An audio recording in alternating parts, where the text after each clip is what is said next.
ইতিমধ্যে 1 বছর চলে যায়, জাকাতের আয়াত নাজিল হচ্ছে। জাকাতের আইন হলো 10টা। 40টা দুম্বার মধ্যে একটা দুম্বা আল্লাহকে দেওয়া লাগবে, 100টার মধ্যে 2.5টা দেওয়া লাগবে, 200টা দুম্বার মধ্যে 5টা দেওয়া লাগবে, 1000 দুম্বার মধ্যে 25টা দেওয়া লাগবে। এটা জাকাতের আইন হয়ে গেল। 40টা উটের মধ্যে একটা উট দেওয়া লাগবে, 100 উটের মধ্যে 2.5টা উট দেওয়া লাগবে, 1000টা উট হলে 25টা উট আল্লাহ দেওয়া লাগবে। এইরকম আয়াত যখন নাজিল হলো জাকাতের, ধরে কোন কিসের? তো সালাবার কাছে গেছে সাহাবীরা, সালাবা আল্লাহ তোমাকে অনেক উট দুম্বা দিছে, এখন ওই যে আল্লাহ জাকাতের আইন করছে, তোমার 100টার মধ্যে 2.5টা দেওয়া লাগবে, 2.5টা মানে 200টার মধ্যে 5টা দেওয়া লাগবে, 40টার মধ্যে একটা দেওয়া লাগবে। সালাবা হিসাব করে দেখে, ওরে বাবা রে, যতগুলা দুম্বার উট 1,000টার মতন দেওয়া লাগবে। আপনি বলেন তো 1,000 সালাবাজের দিবে, এটা কি সালাবার না আল্লাহর? জোরে বলেন কার? ওর কি ছিল? ওর তো কিছুই ছিল না, কিন্তু এখন এত কিছু হর ভরে বলতেছে না ভাই এত দেওয়া যাবে না। হাই রে, কয়েকদিন আগেকার কথাই ভুলে গেছে, কয়েকদিন আগেকার কথাই ভুলে গেছে। আল্লাহর হুকুম জাকাতের, বলে এত দেওয়া যাবে না। সাহাবীরা নবী যা বলতেছে ইয়া রাসূলুল্লাহ, সালাবা বলতেছে এত দেওয়া যাবে না। আল্লাহ রাসূল বললেন, আল্লাহ তুমি দিয়েছো, তুমি নিয়ে নাও, তুমি দিয়েছো, তুমি নিয়ে নাও। সালাবার সম্পদের মধ্যে ঘাটতি শুরু হয়ে গেল। সালাবা নবীর কাছে বলতেছে ইয়া রাসূলুল্লাহ, আল্লাহর হুকুম আমল করে জাকাত দিবার চাই। আল্লাহ বললেন, সালাবা তুমি ইসলাম থেকে বের হয়ে গেছো, তোমাকে আর ইসলামের মধ্যে ঢুকানো যাবে না। প্রত্যেকটা সাহাবীরা কান্দের বলে, ইয়া রাসূলুল্লাহ, গরিব সাহাবী সালাবা কত ভালো ছিল, 5 ওয়াক্ত নামাজ সামনে কাতার আদায় করত। আজকে সেই ধনী সাহাবী সালাবা মুরতাদ হয়ে গেল। সঙ্গে সঙ্গে আল্লাহ তাআলা কোরআনের আয়াত নাজিল করলেন, ইন্নামা আমওয়ালুকুম ওয়া আওলাদুকুম ফিতনা। সম্পদ আর সন্তান হলো মানুষের সবচাইতে বিপদের কারণ। বলতেছে আল্লাহ, এত সম্পদ হয়ে গেছে, সম্পদের কারণে আমি আল্লাহর গোলামি করতে পারি না। আল্লাহ আপনি বলেন ওই লোকটার সম্পদ কেমনে কমবে একটু বলে দেন। আল্লাহ বলে, মুসা ওই লোকটার সঙ্গে যখন তোমার দেখা হবে তুমি বলবা সে যেন আমার শুকরিয়া বন্ধ করে দেয়। আমি আল্লাহকে তাকে এত সম্পদ দিয়েছি, এই কথা যেন সে ভুলে যায়। সবসময় বলবে এই বাড়ি আমার, এই জমি আমার, এই পুকুর আমার। যখন আমার আমার বলবে তখন আমার শুকরিয়া আর করবে না, ওর সম্পদ কমে যাবে। যখন বলবে এই জমি আমার, এই পুকুর আমার, এটা আমার, এগুলা দিছে কে? কিন্তু যখন আমার আমার বলবে তখন ওর বরকত কমে যাবে, ওর বউ অসুস্থ হবে, ওর ছেলে হিরোইন খোর হবে, ওর মেয়ে ভ্যানালার সাথে বার হয়ে যাবে। মানে টাকা থাকবে ঠিকই, কিন্তু শান্তি থাকবে না। জোরে কোন কি থাকবে না? তাহলে ওই লোকটার কাছে কি বলবো মুসা? ও যেন আমার না শুকরি করে। তো বলতেছে আল্লাহ, যে মেয়েটা রাস্তায় কাঁদতেছে, যার ঘর বাড়ি ভাঙ্গা, খাবার নাই, ওই মেয়েটা যে অভাবের মধ্যে আছে, ওর অভাব মুক্ত কেমনে হবে? আল্লাহ বলে, মুসা ওই মেয়েটাকে বলো সে যেন আমার শুকরিয়া বেশি বেশি আদায় করে। সে যেন আমার শুকরিয়া কি করে? কথাটা খেয়াল করে শুনতেছে না? কি করে? বেশি বেশি আদায় করে। যার সম্পদ বেশি সে যেন শুকরিয়া বাদ দেয়, আর যার সম্পদ নাই সে যেন বেশি বেশি শুকরিয়া আদায় করে। তো বলতেছে আল্লাহ, সর্বশেষে যেই ব্যক্তির দেখা হচ্ছে, হাতও নাই পাও নাই, ও বলতেছে আল্লাহ খামাকে দুনিয়াতে কেন পাঠাইছে? আমার দ্বারা তো কোনো কাজ হচ্ছে না, দুনিয়ারও কাজ হচ্ছে না, আল্লাহরও কাজ হচ্ছে না। তো আল্লাহ ওয়াজাতা আমার এই দুনিয়াতে কেন পাঠালো লুলাকে পঙ্গু করে? আমার দ্বারা আল্লাহর কি হবে? আল্লাহ বলতেছে ওই লোকটাকে বলে দিও মুসা, ওই লোকটার দ্বারা আমি একটা কাজ করব। মুসা বলে, আল্লাহ কি কাজ? বলে, কাজটা হলো ওই লোকটাকে দিয়ে আমি জাহান্নামের স্যাত বন্ধ করব। কিসের স্যাত? জাহান্নামের ছিদ্র বন্ধ করব। মুসা বলে, আল্লাহ এটা একটা কথা, যেই লোকটাকে আপনি দুনিয়াতে কিছুই দেননি, হাত পাও দেননি, দুনিয়াতে সে চলবারও পারে না, গোড়া গোড়া যায়, আর মরার পর ওকে আপনি জাহান্নামের স্যাত বন্ধ করবেন, এই খবর আমি ওকে কেমনি দেই? আল্লাহ বলে, মুসা তুমি তখন শুনবার চাইছো, আমি আল্লাহ বলে দিছি, এখন খবর দেওয়া লাগবেই। মুসা আলাইহিস সালাম তুর পর্বত থেকে আসার সময় সর্বপ্রথম যার সাথে দেখা, সেইটাকে যাবার সময় দেখা হচ্ছে ধনী পুরুষের সাথে, আর ফেরার সময় সর্বপ্রথম দেখা কার সাথে? ওই লুলা পঙ্গুর সাথে। এখন লুলা পঙ্গু বলতেছে, ওগো আল্লাহর নবী, আল্লাহর সাথে আমার ব্যাপারে কথা হয়েছে। বলে হ্যাঁ কথা হয়েছে। বলে আল্লাহ কি খবর দিল? মুসা বলতেছে আল্লাহ যে খবর দিছে সেটা তোমাকে কেমনে বলি? বলতেছে না আপনি বলেন। মুসা বলতেছে কেমনে বলি? বলতেছে শোনেন, ওগো আল্লাহর নবী মুসা, আল্লাহর খবর মানে ভালো খবর। ধরে কেন সুবহানাল্লাহ। মুসা বলতেছে তোর তো আল্লাহর সাথে কথা হয়নি, কথা হচ্ছে আমার। আল্লাহ যেই খবর দিছে। লুলা পঙ্গু বলতেছে আপনি বলেন, কোনো সমস্যা নাই। মুসা বলতেছে তাহলে শোনো, আল্লাহ তোমাকে দিয়ে একটা কাজ করায় নেবে। দুনিয়াতে সেই কাজটা না হলেও আখেরাতে আল্লাহ তোমাকে দিয়া জাহান্নামের একটা ছিদ্র বন্ধ করবে। যেই বলছে জাহান্নামের ছিদ্র বন্ধ করবে, ওই পঙ্গু বলতেছে আলহামদুলিল্লাহ। মুসা বলতেছে কেরে পাগলা, তোকে দেখি জান্নাতের সেট বন্ধ করবি? তুর পর্বতে আল্লাহর সঙ্গে কথা বলার জন্য আল্লাহ রাসূল বলেছেন, মুসা নবী তুর পর্বতে গেলে আল্লাহ মুসা নবীর উপরে যেমন খুশি হতো, আমার উম্মতেরা দৈনিক 5 বার যদি মসজিদে যায়, আল্লাহ আমার উম্মতের উপরে তেমন খুশি হয়ে যায়। বলেন সুবহানাল্লাহ। এখন আপনারা বলেন তো, মুসা নবী তুর পর্বতে যাওয়া আর আমাদেরকে মসজিদে যাওয়া, আল্লাহ রাসূল কেন বললেন এক কথা? এই কারণেই বললেন, মুসা নবী তুর পর্বতে আল্লাহর সঙ্গে কথা বলতে যেতেন, আর আমরা মসজিদে দৈনিক 5 বার আল্লাহর সঙ্গে দেখা করবার যাই। জোরে এখন সুবহানাল্লাহ। কারণ মসজিদ কার ঘর? আল্লাহর ঘর। আর আল্লাহর ঘরে যখন কোনো বান্দা যায়, বান্দা কিন্তু নিজে যায় না, আল্লাহর একজন মুয়াজ্জিনের মাধ্যমে আল্লাহ তাআলা আহ্বান করে। আজান শব্দের অর্থ হচ্ছে ডাকা। এটা কিন্তু মুয়াজ্জিন ডাকে না, মুয়াজ্জিনের কণ্ঠে আল্লাহ ডাকে। বলেন সুবহানাল্লাহ। আর এই ডাকে যারা মসজিদে যায়, আল্লাহ সেই মুসলমানের প্রতি যেমন খুশি হয়, মুসা নবী তুর পর্বতে গেলে আল্লাহ মুসা নবীর প্রতি তেমনই খুশি হয়। সুবহানাল্লাহ বলেন। তো মুসা নবী যখন তুর পর্বতে যাচ্ছেন, যাওয়ার সময় একজন লোক রাস্তায় দাঁড়িয়ে কাঁদতেছেন।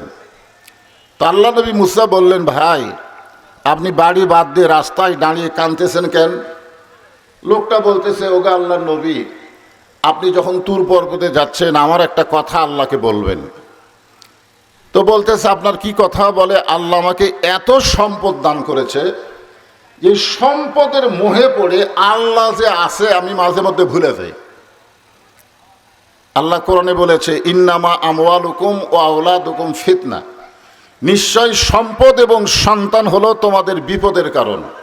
অধিকাংশ মানুষ আমরা বিপদে পড়বো 2 কারণে, একটা হলো সম্পদ আর একটা হলো সন্তান।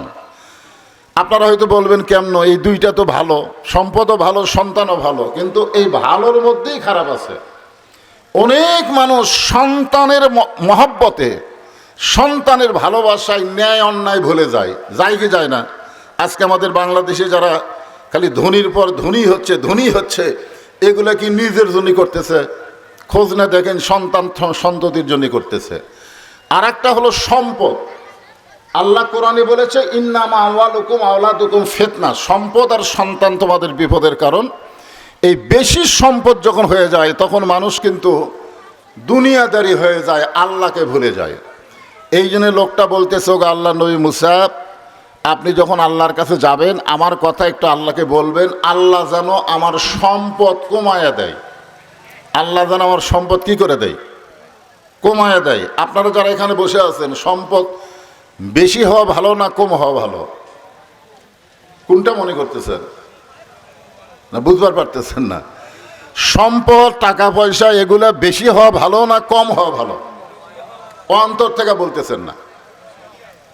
কারণ আমি আমার নিজের কথাই বলতেছি। আমার সম্পদ যখন কম ছিল তখন আমার রুচি ভালো আছিল, যা পাচ্ছিলাম তাই খাচ্ছিলাম। 8 থালির এক থালি পান্তা খাচ্ছে পেঁয়াজ দিয়ে, তরকারি লাগেনি। তখন আমার সম্পদ ছিল না। আর এখন সম্পদ হয়ে গেছে। আমি ডাক্তারকে গতকালই দেখালাম, ডাক্তার বলতেছে আপনাকে খাওয়া বন্ধ করে দেওয়া লাগবে, খাওয়াই চলবে না। তাহলে চিন্তার কাছে যে এই সম্পদ না হয়ে সম্পদ না থাকাই ভালো। কারণ সম্পদ না থাকলে মানুষ আল্লাহকে বেশি মনে করে।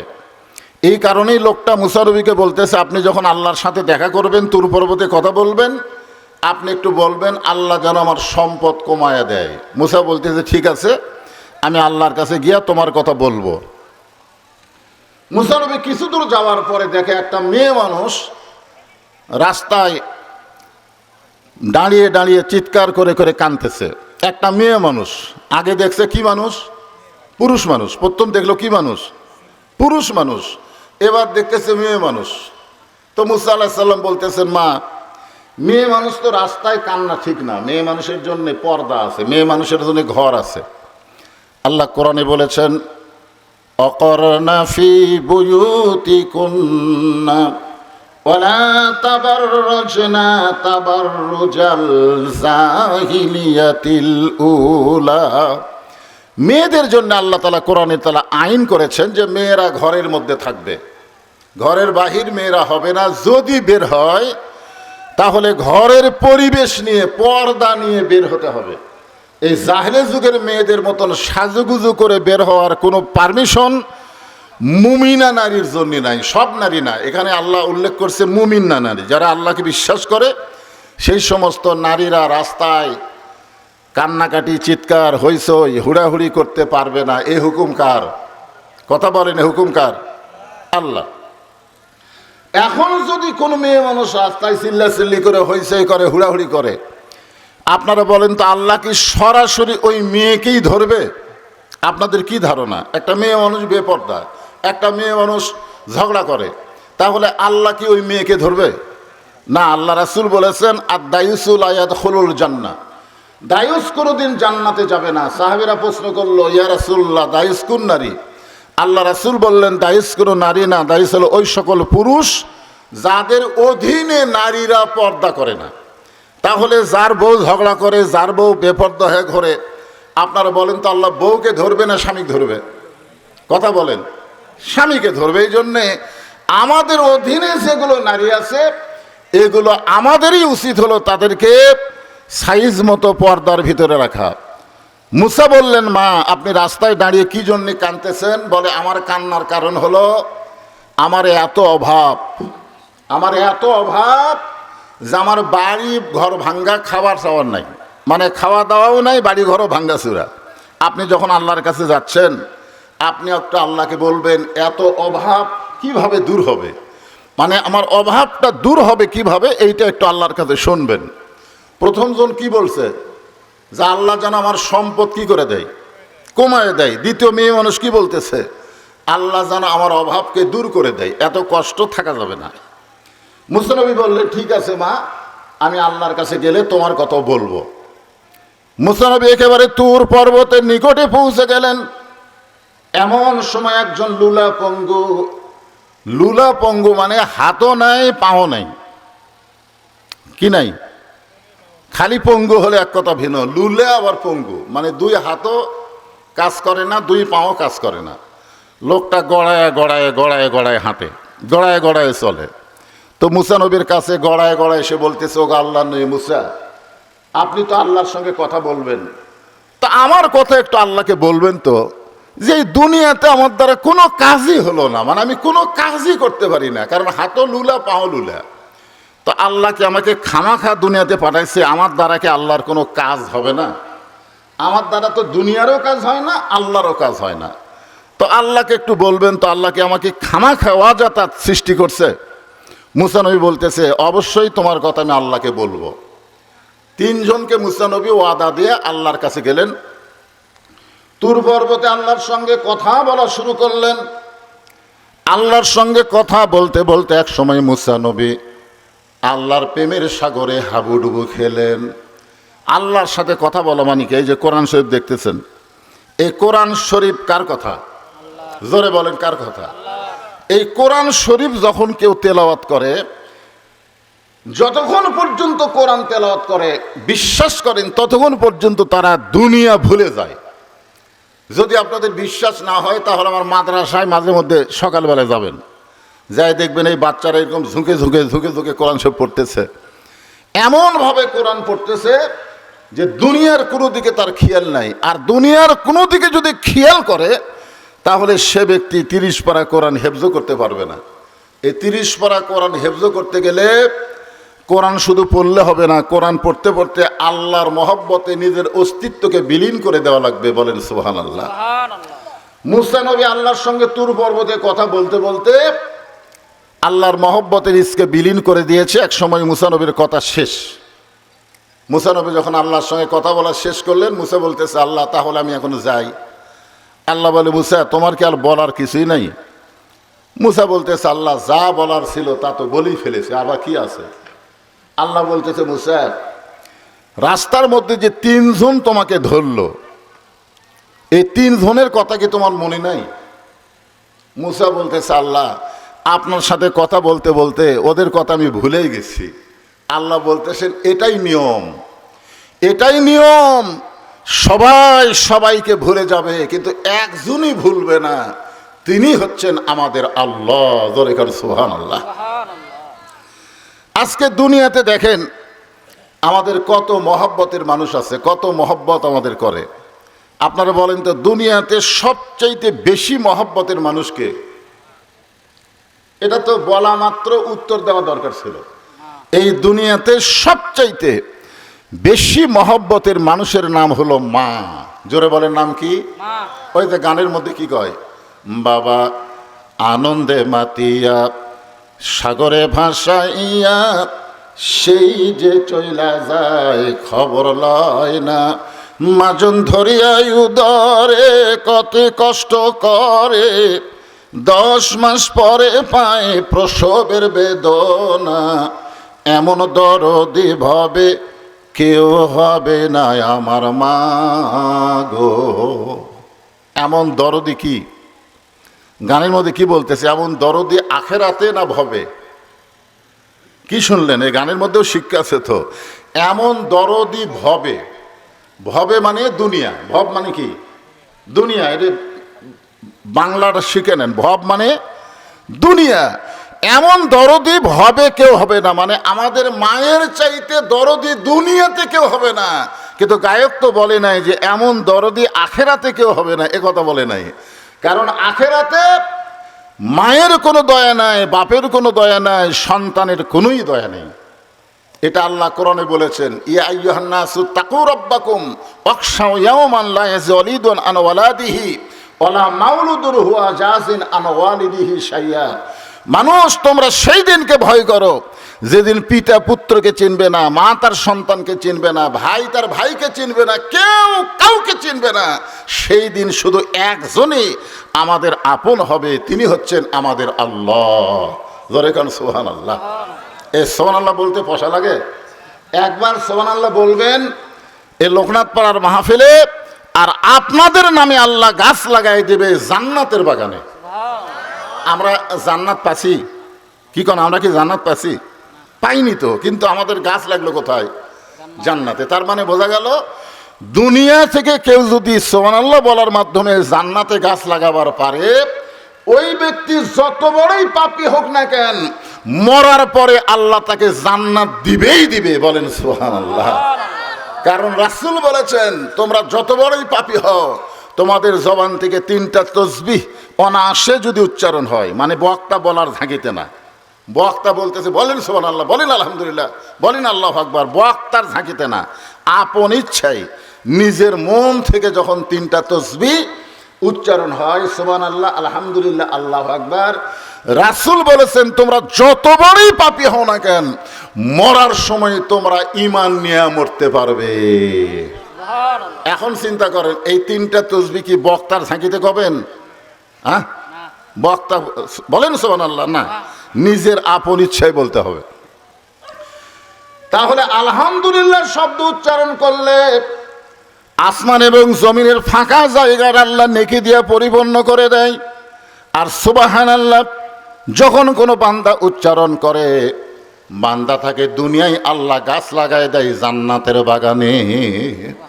আর আল্লাহু আকবার যখন কোনো বান্দা তাসবিহ উচ্চারণ করে, সে যখন মৃত্যুর বিছানায় শুয়ে পড়বে, শয়তান তাকে ধোঁকা দিতে পারবে না। সে গুনাহগার হলো, ঈমান নিয়ে মৃত্যুবরণ করবে। বলেন সুবহানাল্লাহ। তো আল্লাহ বলতেছে, মুসা, যে তিনজন তোমাকে ধরলো তাদের কথা তোমার মনে নাই? মুসা বলতেছে, আসলে আমার মনে নাই।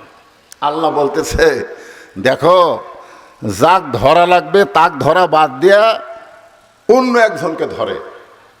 আসলে আপনারা বলেন তো, ধরা লাগবে কাকে? কথা কয় না কেন?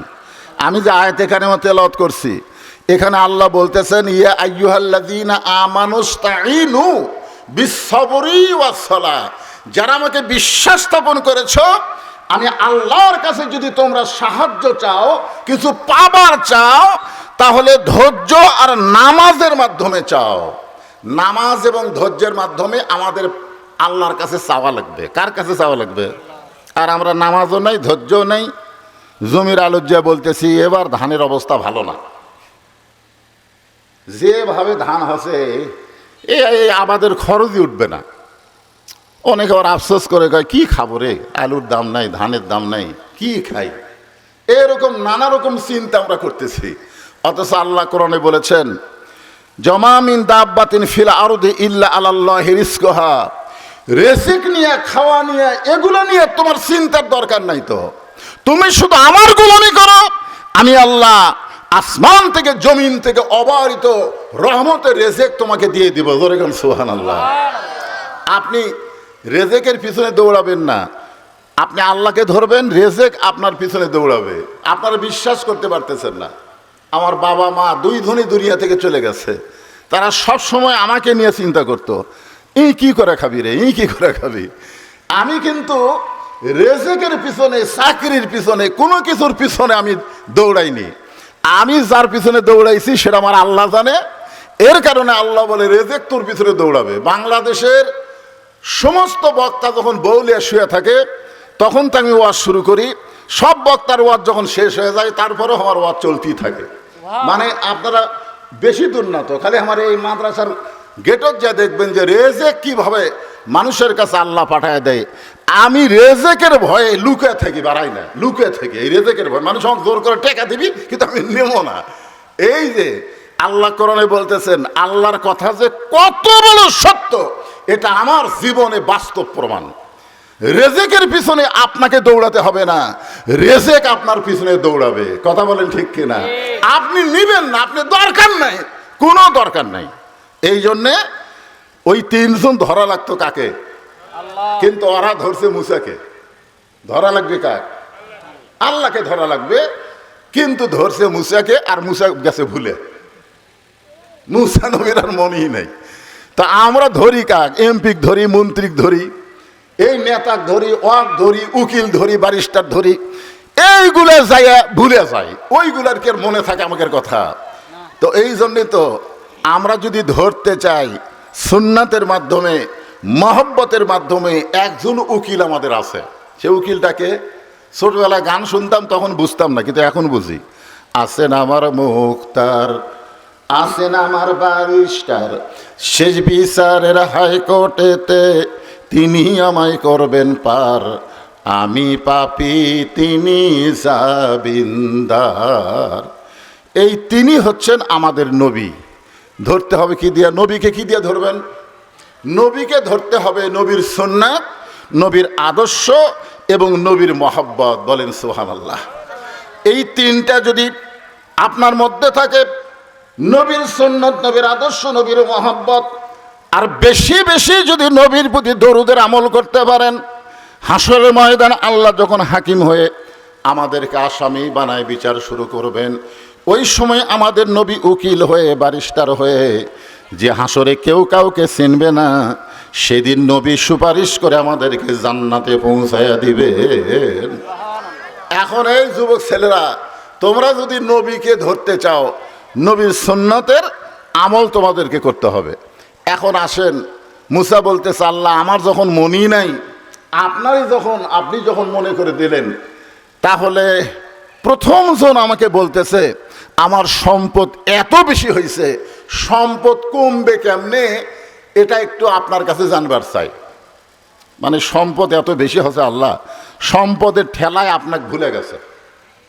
সম্পদের কারণে মানুষ যে আল্লাহ ভুলে যায়, তার একটা হাদিস রয়েছে, নবীর হাদিস। নবীর একজন সাহাবী, নাম হলো সালাবা। নাম কি? সালাবা রাদিয়াল্লাহু তাআলা আনহু। মাঝে মধ্যে আল্লাহ নবীর কাছে এসে মুখটা ভার করে দাঁড়িয়ে থাকতেন। তা আল্লাহ রাসূল বলতেন, তোমার মন সবসময় ভার কেন? বলে, হুজুর বলবার সাহসও পাই না। তা রাসূল বললেন, ঠিক আছে নির্ভয় বলো। বলে, ইয়া রাসূলুল্লাহ, আমার সকালে যদি কোনোদিন খাওয়া হয়, সেই দিন আর খাওয়াই হয় না। রাতে যদি কোনোদিন খাই, তাহলে পরের দিন আমার বাড়িতে আর খাওয়া থাকে না। আমার এই বাচ্চা কাচ্চার এই ক্যাঁ ক্যাঁ প্যাঁ প্যাঁ আমার অসহ্য হয়ে গেছে। আমি নামাজ পড়বার আসি ঠিকই, কিন্তু নামাজ পড়ার পরেও আমার চিন্তা হয় যে বাড়িতে গেলেই তো এই প্যাঁ প্যাঁ শোনা লাগবে। কি একটা অশান্তি। আল্লাহ রাসূল বললেন, একটা আমল করো, একটা আমল করো, আল্লাহ তোমার অভাবকে দূর করে দিবে। আল্লাহুম্মা আকফিনি বিহালালিকা আন হারামিকা ওয়াগনিন বিফাদলিকা আম্মান সিওয়াকা। এই দোয়াটা পড়ো প্রত্যেক নামাজের পরে 5 বার করে। এই দোয়া পড়ার কথা বলে রাসূল ওই সালাবাকে একটা দুম্বা দিলেন। একটা দুম্বা দিয়ে বললেন, এই দুম্বা লালন পালন করো।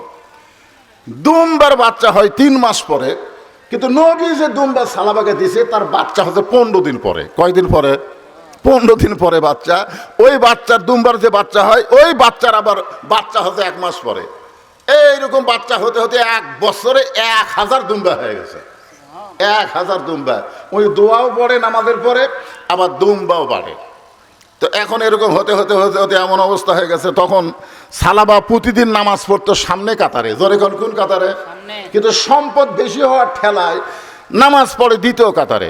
আরো সম্পদ বেশি হওয়ার ঠেলায় নামাজ পড়ে তৃতীয় কাতারে। আবার এত বেশি হয়ে গেছে, দুম্বা বিক্রি করে উট কিনছে, উট আবার বরকত হয়ে এমন অবস্থা হয়ে গেছে, এখন বারান্দার নামাজ পড়ে, সবার শেষে এসে আগে যায়। কিছুদিন পরে আল্লাহ রাসূল দেখে সালাবা 5 ওয়াক্ত নামাজ মসজিদে পড়ে না, বাড়িতে 3 ওয়াক্ত পড়ে আর 2 ওয়াক্ত মসজিদে পড়ে। একটা হলো ফজর, একটা হলো এশা। এই 2 ওয়াক্ত পড়ে, 3 ওয়াক্ত পড়ে না। কিছুদিন পরে আল্লাহ রাসূল দেখে সালাবা 5 ওয়াক্ত নামাজই আর মসজিদে পড়ে না, খালি জুম্মার নামাজ পড়ে। কোন নামাজ পড়ে? খালি জুম্মা পড়ে, 5 ওয়াক্তই পড়ে না, 5 ওয়াক্ত বাড়িতে পড়ে।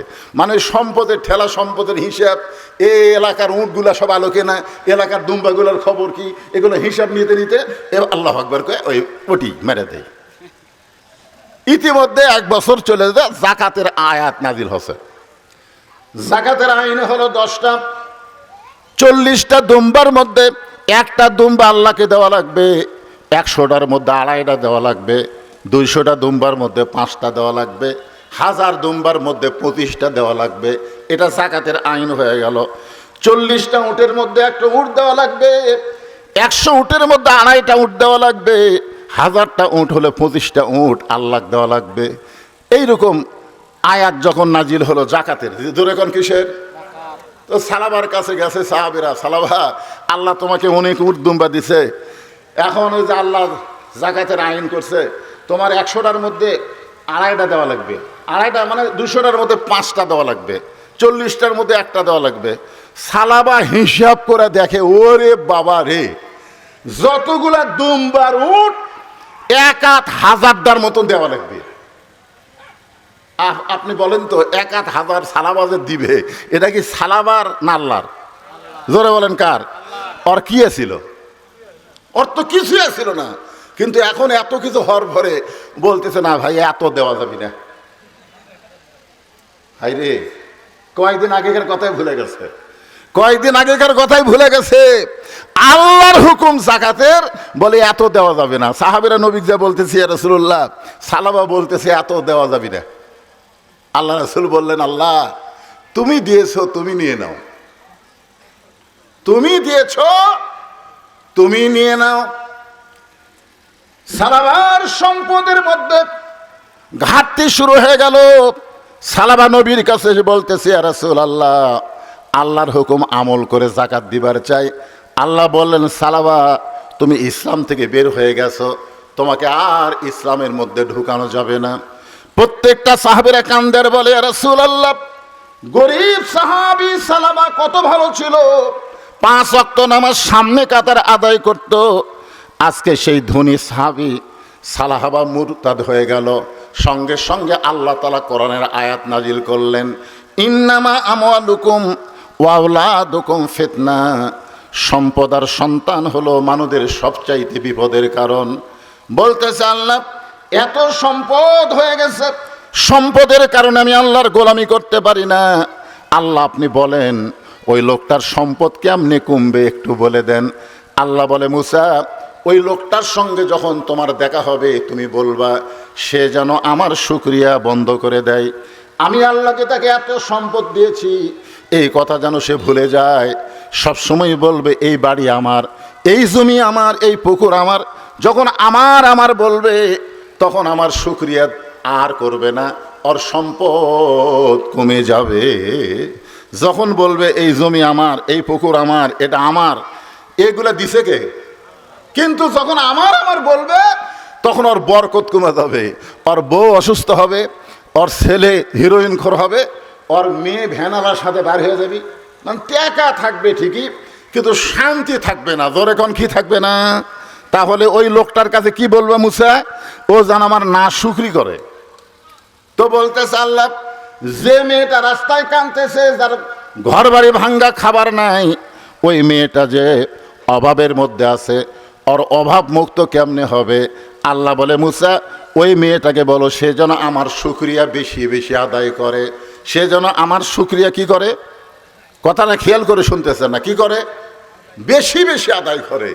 যার সম্পদ বেশি সে যেন শুকরিয়া বাদ দেয়, আর যার সম্পদ নাই সে যেন বেশি বেশি শুকরিয়া আদায় করে।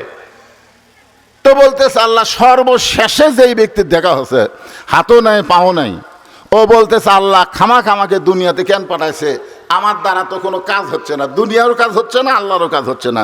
তো আল্লাহ ওয়াজাতা আমার এই দুনিয়াতে কেন পাঠালো লুলাকে পঙ্গু করে? আমার দ্বারা আল্লাহর কি হবে? আল্লাহ বলতেছে, ওই লোকটাকে বলে দিও মুসা, ওই লোকটার দ্বারা আমি একটা কাজ করব। মুসা বলে, আল্লাহ কি কাজ? বলে, কাজটা হলো ওই লোকটাকে দিয়ে আমি জাহান্নামের স্যাত বন্ধ করব। কিসের স্যাত? জাহান্নামের ছিদ্র বন্ধ করব। মুসা বলে, আল্লাহ এটা একটা কথা, যেই লোকটাকে আপনি দুনিয়াতে কিছুই দেননি, হাত পাও দেননি, দুনিয়াতে সে চলবারও পারে না, গোড়া গোড়া যায়, আর মরার পর ওকে আপনি জাহান্নামের স্যাত বন্ধ করবেন, এই খবর আমি ওকে কেমনি দেই? আল্লাহ বলে, মুসা, তুমি তখন শুনবার চাইছো, আমি আল্লাহ বলে দিছি, এখন খবর দেওয়া লাগবেই। মুসা আলাইহিস সালাম তুর পর্বত থেকে আসার সময় সর্বপ্রথম যার সাথে দেখা, সেইটাকে যাবার সময় দেখা হচ্ছে ধনী পুরুষের সাথে, আর ফেরার সময় সর্বপ্রথম দেখা কার সাথে? ওই লুলা পঙ্গুর সাথে। এখন লুলা পঙ্গু বলতেছে, ওগো আল্লাহর নবী, আল্লাহর সাথে আমার ব্যাপারে কথা হয়েছে। বলে, হ্যাঁ কথা হয়েছে। বলে, আল্লাহ কি খবর দিল? মুসা বলতেছে, আল্লাহ যে খবর দিছে সেটা তোমাকে কেমনে বলি? বলতেছে, না আপনি বলেন। মুসা বলতেছে, কেমনে বলি? বলতেছে, শোনেন ওগো আল্লাহর নবী মুসা, আল্লাহর খবর মানে ভালো খবর। ধরে কেন সুবহানাল্লাহ। মুসা বলতেছে, তোর তো আল্লাহর সাথে কথা হয়নি, কথা হচ্ছে আমার। আল্লাহ যেই খবর দিছে। লুলা পঙ্গু বলতেছে, আপনি বলেন, কোনো সমস্যা নাই। মুসা বলতেছে, তাহলে শোনো, আল্লাহ তোমাকে দিয়ে একটা কাজ করায় নেবে। দুনিয়াতে সেই কাজটা না হলেও আখেরাতে আল্লাহ তোমাকে দিয়া জাহান্নামের একটা ছিদ্র বন্ধ করবে। যেই বলছে জাহান্নামের ছিদ্র বন্ধ করবে, ওই পঙ্গু বলতেছে আলহামদুলিল্লাহ। মুসা বলতেছে, কেরে পাগলা, তোকে দেখি জান্নাতের স্যাত বন্ধ করবি? চলে যাচ্ছে। আল্লাহ বলে, মুসা একটা বার পিছন থেকে নজর করে দেখো। নজর করে দেখে আচমকা ঝড় আসে। ওই মেয়ে মানুষের যে বাড়ি ছিল সে বাড়িও আর নাই। আগে তো ভাঙ্গা বাড়ি ছিল, এখন আল্লাহ ঝড় দিয়ে বাড়ি ঘর সমান করে দিছে। তার মানে বোঝা গেল, যতই বিপদ আপদ মুসিবতে থাকি না কেন, আল্লাহ বলেছেন, ওয়ালা নাবুলুয়ান্নাকুম বিশাইয়্যিম মিনাল খাউফি ওয়াল জুই ওয়া নাকসিম মিনাল আমওয়ালি ওয়াল আনফুসি ওয়াস সামারাতি ওয়া বাশশিরিস সাবিরিন। আল্লাহু আকবার। আল্লাহ কি বলতেছেন? বিপদ আপদ মুসিবত এগুলা কিন্তু আল্লাহর রহমত। আপনারা মনে করেন যে বিপদ আপদ মুসিবত আল্লাহর রহমত কেমনে হলো? এটা আল্লাহ নিজেই বলেছেন যে দুনিয়া থাকার জন্য না, এই দুনিয়া থেকে যাওয়ার জন্য। জোরে কোন কথা ঠিক কিনা? আপনারা বলেন তো, দুনিয়া থাকার জন্য না যাওয়ার জন্য? তো দুনিয়াতে বাড়ি ঘর সহায় সম্পত্তি এগুলো যখন বেশি হবে, দেখবেন যে ব্যক্তির ভাঙ্গা বাড়ি, বাড়িতে কিছু নাই, এই কারেন্ট টারিনও নাই, এই ভাঙ্গাচুরা বাড়ি, ওর মৃত্যু কিন্তু সহজ হবে। হচ্ছেন আজরাইল যে জান কবজ করে আসবি, আসা কবর দেখাবে, এই দেখ দেখ তুই মরার পরে যে কবর দেখ। তখনই কবি, কে রে আজরাইল, আমি যেটি দুনিয়াতে আসলাম সেটা কি খুবই ভালো? আমি যে ঘরে থাকি সেই ঘরও যা, ওই কবরও তাই রে। আজরাইল বলতেছে, এই তালি মৃত্যু কিসের ভয়? যে দুনিয়াতে গরিব মানুষ ভাঙ্গা বাড়ি, তার জান কবজ হবে তত সহজ। জোরে কর সুবহানাল্লাহ। আর সাঙ্গা বাড়ি আজরাইল এসে বলবে, এই দেখ জান কবজ করার পরে যেটি যাওয়া লাগবে দেখ, ওই তাকে গরিব বাবারে অন্ধকার। আর যেটা বানা আছে তার দিকে তাকা, ওই তখন ওপর দিকে তাকা, ওই এইটা ছেড়ে উঠি কেমনে যাই। আর যাবার চাবিরা বুঝলেন, ওর ভিতরে জীবন খালি দৌড়াদৌড়ি করবি। একবার মাথার মধ্যে ঢুকবি, একবার হাতের মধ্যে ঢুকবি, একবার লোকের মধ্যে ঢুকবি, কুটি যে দৌড়াবে। আজরাইল বলে, যতই দৌড়ে তোর এই 3 তলা বাড়ি থাকার কোনো সুযোগ নেই, তো ওই অন্ধকারে যাওয়া লাগবে। যে দুনিয়াতে যে যত সুন্দর বাড়ি করবে তার মরার কষ্ট তত বেশি হবে। আমার কথা কি বুঝলেন? এই জন্যে ওয়ালা নাবলুওয়ান্নাকুম বিশাইয়্যিম মিনাল খাউফি ওয়াল জুই ওয়া নাকসিম মিনাল আমওয়ালি ওয়াল আনফুসি ওয়াস সামারাতি ওয়াবাশশিরিস সাবিরিন। আল্লাহু আকবার। মুসা নবী চলে আইছে প্রথম জনের কাছে। প্রথম জন বলতেছে, আল্লাহর নবী মুসা, আমার কথা কি আপনি আল্লাহকে বলছেন? বলে, হ্যাঁ বলছি। সম্পদ যদি কমাবার চাও তাহলে আল্লাহর নাশুকরি বান্দা হও। তুমি যদি তোমার সম্পদ কমাবার চাও তাহলে বলো এগুলো আমার কামাই, আমি কষ্ট না করলে এত জমি কিনবার পারতাম, আমি কষ্ট না করলে এত সুন্দর বাড়ি করতে পারতাম, এগুলো সব আমার কামাই রে, না খেয়ে খেয়ে কাম করছি রে, এই জন্য এত কিছু আছে। মানে আল্লাহর নাম নাই, ওই খালি নিজের নামই করে। এই জমি কিনতে ভাই আমার যা কষ্ট হচ্ছে, এই পুকুর করতে হয় হায়, মানে আল্লাহ যে দিছে এ কথা আর মনেই নেই। তো মুসা নবী বলতেছে, যদি সম্পদ কমাবার চাও তাহলে আল্লাহর নাশুকরি বান্দা হও। লোকটা চিল্লায় বলতেছে, আমি সম্পদ কমাবো না, আল্লাহর নাশুকরিও হব না। আল্লাহ আমাকে যত সম্পদ দিবে আমি তত আল্লাহ রাস্তায় খরচ করবো। জোরে কোন সুবহানাল্লাহ। তাহলে কি বুঝলেন আপনারা আজকে? কি বুঝলেন? যে সম্পদ যদি আল্লাহ দেয় কোন রাস্তায় খরচ করা লাগবে? কথা কয় না, আল্লাহ রাস্তায় খরচ করতে হবে। আর আল্লাহ রাস্তায় খরচ করতে গিয়ে যার মনের মধ্যে কষ্ট হয় বুঝবেন সে দুনিয়াবি লোক। আর আল্লাহ রাস্তায় খরচ করতে গিয়ে যে শান্তি পায়, মনের মধ্যে কি পায়, এ কথাগুলো খেয়াল করেন। শেষ কথা, মনের মধ্যে যদি শান্তি পায় তাহলে বুঝবেন সে জান্নাতি লোক। তো এখন আপনারা বলেন তো, আল্লাহ রাস্তা বলতে কোনটা বুঝেছেন? আল্লাহ রাস্তা বলতে আপনার কোন রাস্তা আল্লাহর? যে রাস্তায় দিলে দুনিয়াতে পাওয়ার আশা করা যায় না, যে রাস্তায় দিলে দুনিয়াতে পাওয়ার আশা করা যায় না। আপনি মনে করতেছেন আমি 1000 টাকা দিলাম, 2000 টাকা দিলাম, বিনিময়ে কি পেলেন? আপনি বিনিময়ে জান্নাত পেলেন। এই জন্যে আমরা সবাই যে আয়াতে কারিমা তেলাওয়াত করেছি, যেখানে আল্লাহ বলতেছেন, যারা আমাকে বিশ্বাস স্থাপন করেছে ইমানদারেরা, যদি আমি আল্লাহর কাছে কিছু পাবার চাও তাহলে ধৈর্য আর নামাজের মাধ্যমে চাও। যারা যে ছেলেরা মাহফিল করতেছে, আমি সেই সমস্ত ছেলেদেরকে বলবো, বাবা বছর অন্তর খালি তোমরা যদি একটা করে মাহফিল করো আর যদি নামাজ না পড়ো তাহলে এই মাহফিল ইনকা ছোটই থাকবে, এই মাহফিল আর বড় হবি না। আর যদি তোমাদের মধ্যে পরিবর্তন হয়, যারা লোকনাথ পাড়া মাহফিল করার কারণে এরা 5 ওয়াক্ত নামাজি হয়েছে, এদের কথাবার্তা ভালো, এরা মানুষের সঙ্গে ভালো ব্যবহার করে, তখন দেখবেন দুনিয়ার মানুষের সাহায্য লাগবে না, আল্লাহর আসমানি সাহায্যে এই কোরআনের মাহফিল অনেক বড় হয়ে যাবে। দোরেখান কথা ঠিক কিনা? আপনার এলাকার লোকের সাহায্য লাগবে না, বাহিরের লোকেরা এসেই আপনাকে সহযোগিতা করবে, মাহফিলের জন্য করবে। এই জন্যে যারা আল্লাহ বলেছেন কু আনফুসাকুম ওয়া আহলিকুম নার, আগে তুমি নিজে জাহান্নামের আগুন থেকে বাঁচো। তো তুমি কোরআনের মাহফিল করে পাড়ার লোককে জাহান্নামের আগুন থেকে বাঁচানোর আগে তুমি নিজেই জাহান্নামের আগুন থেকে বাঁচার চেষ্টা করো। তাই এই সমস্ত ছেলেদের জন্যে যারা কষ্ট করেছে, মনের মধ্যে তাদের খুবই কষ্ট যে গ্রামের লোকেরা তেমন সহযোগিতা করেনি। লাগবে না, সহযোগিতা রাখবে না, তোমাকে সহযোগিতার কি দরকার? আল্লাহর প্রতি তোমরা মোতাওয়াজ্জা হও। অমাইয়া তাওয়াক্কাল আলাল্লাহি ফাহুয়া হাসবুহু, আল্লাহ তাআলাই তোমাদের জন্য যথেষ্ট হয়ে যাবে। জোরে কোন কথা ঠিক কিনা? মাশাআল্লাহ, লোকজন আসতেছে, যে আপনারা যারা আসতেছেন বসবেন। আমার কাহালু থানা মাজারে আমার মাহফিল আছে, আমি সেখানে যাব 10টার থেকে, ওখানে আমার আলোচনা করার কথা, তো 10টা তো এখানে বেজে গেছে। আমি যেইটুকু কথা বললাম, আল্লাহ তাআলা বক্তা এবং শ্রোতা সবাইকে আমল করার তৌফিক দান করুক। সকলে বলে আল্লাহুম্মা আমিন। এখন আপনাদের সামনে সুরলা কণ্ঠে কোরআন এবং